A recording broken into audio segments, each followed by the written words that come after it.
diverting just for a second. We actually started a rally one time with Mickey, and we went under the start ramp, and Dougie was there, the great Dougie Jules, and he given the introductory of, here comes Mickey Farrell and Anthony Nestor, and given a bit of a chat on us as we went under the ramp. The only thing that was missing was the car. I was there. I walked under the ramp. I handed out my time card, and I walked down the street. No car. The car was within 12 miles of the start ramp that day, and I'll never forget it. And I never even turned around because I reckon I couldn't hold a straight face because I reckon there's no way we're going to get away with this. So when Doug invited us to the start line, I walked up. I handed my time card out to a very nice lady. I never asked me what her name was or where she was from. I don't even know what town it was. And I walked.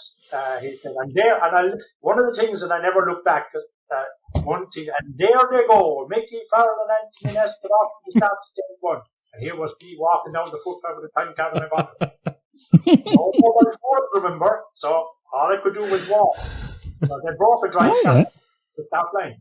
And McLean Street was out at the start of the stage within 500 metres of the start line, which was 12 miles away, with the car jacked up, putting the drive shaft in it. So the car was at the start line. It just wasn't in the town for the ceremonial starter. Well, it wasn't the ceremonial, but the actual start of the rally.